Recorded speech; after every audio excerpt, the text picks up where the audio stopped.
Ma questo lavoro non poteva prescindere da un approccio filologico.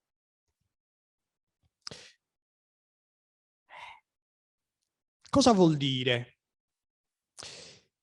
Guardate, la filologia si interessa prevalentemente attraverso l'analisi linguistica e la critica del testo della restaurazione dei testi letterari. Cosa vuol dire del restauro e della fissazione del testo? La fissazione del testo corrisponde alla verità del testo. La verità del testo in filologia equivale alla volontà autorale.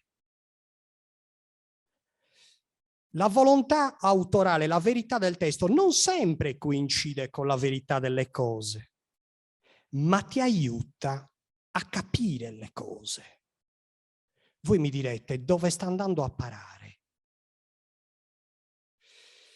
In un'epoca in cui su internet stanno circolando testi della Deledda che non sono della Deledda, si sta facendo dire alla Deledda ciò che la Deledda non ha mai detto. Guardate, trasmissioni televisive in prima serata dove stanno facendo dire alla Deledda ciò che la Deledda non ha mai detto. Vi dice che c'è bisogno di una filologia deleddiana. La Deledda non nasce, secondo me, il 27, nasce il 28.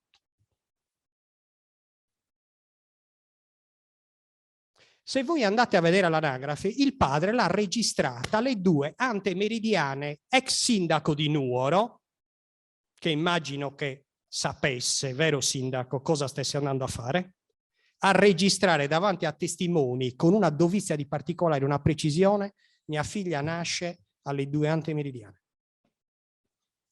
Voi mi direte, ma perché il 27? Perché Grazia Deledda dice una lettera ad Andrea Pirodda che lei, tradizione di memoria, Zatteracca Nannedda pare che gli avesse detto guarda che tu sei nata il 27 settembre alle 8 di sera. Ora, fermo restando che in filologia conta il testo scritto ufficiale rispetto a una tradizione di memoria,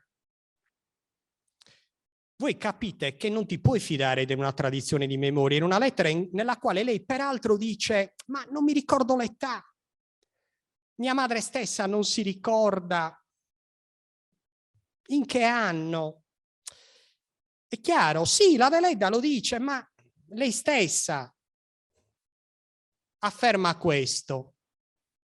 Può essere che il travaglio inizia alle 8 di sera e come vuole, dopo 6 ore, reciso il cordone ombelicale, c'è il primo vagitto.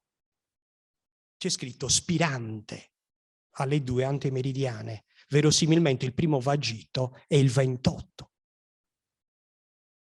Questa è una spiegazione che si fonda sui fatti.